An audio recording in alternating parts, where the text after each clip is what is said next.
In North Africa, South Sudan's military chief, James Ajongo Mawood, is dead.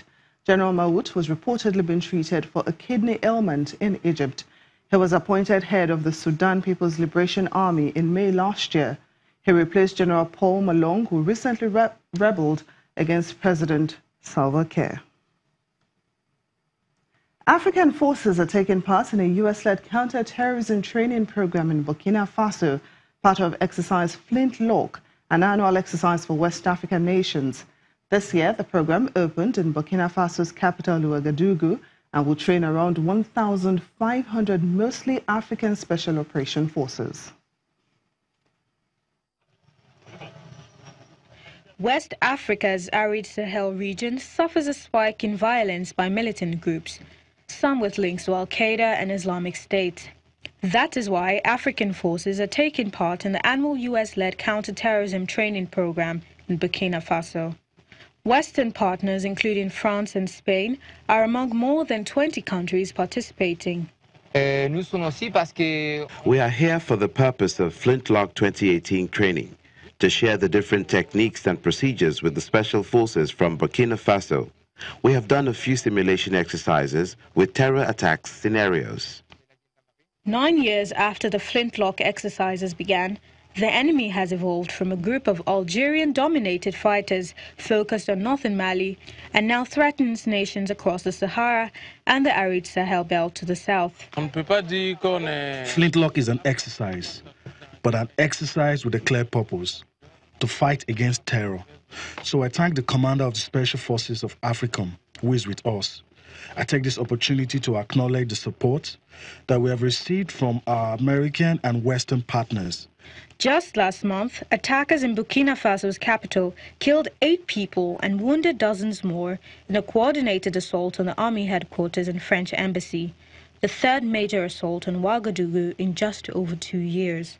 We can't say that we are now ready to face danger, but we are getting better every day, and we are learning a lot. We are learning different perspectives. We have trained with special forces from Spain and the USA, and have learned a lot of new techniques, which makes us better than we were yesterday. The program runs until the 20th of April. Similar exercises are also being held in Senegal and Niger.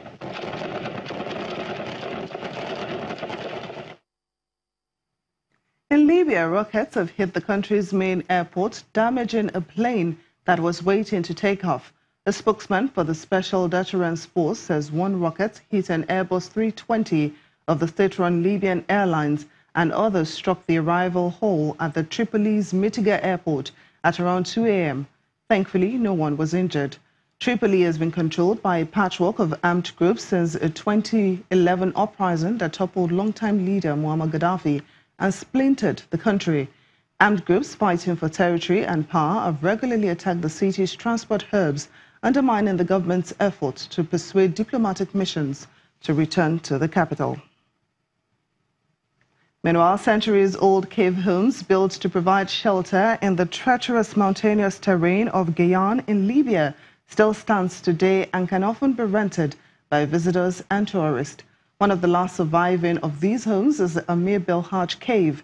The number of cave homes once reached 4,000, but most of them have been destroyed by climate change, neglect, and resident migration within Libya.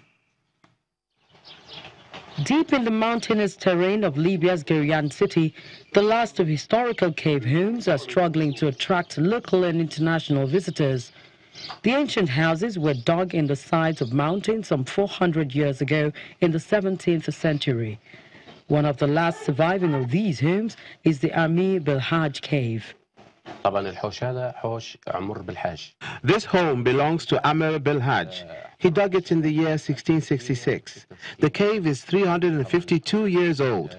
Amir Belhaj and his children, grandchildren and great-grandchildren all lived in this cave.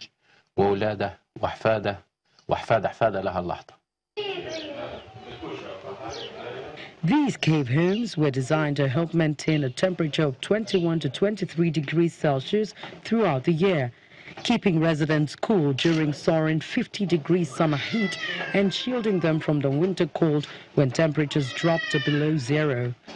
The last family descendants left the Amir Belhaj cave in 1990, but Al-Arabi Belhaj recently renovated it and it attracts some visitors.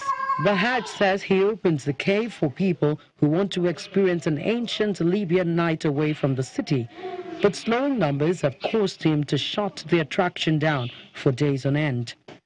Work is not that much. It is not like before. There are some Libyan visitors and some foreign visitors, some foreign residents, doctors and nurses who come. We are not open throughout the week, only on Friday. For other days, if we receive a phone call ahead, we can open. But God willing, tourism will pick up and become better than before. Libya's tourism industry was in its infancy before the country's Arab Spring uprising grounded it to a halt. Many hope tourists will come to the country that boasts of ancient treasures, including 5 UNESCO World Heritage Sites and spectacular desert views. A biannual analysis of the latest state of African economies conducted by the World Bank shows sub-Saharan Africa's... Well, still to come on the program, robots and artificial intelligence. That's our focus on today's Africa Tech segment. Please stay with us.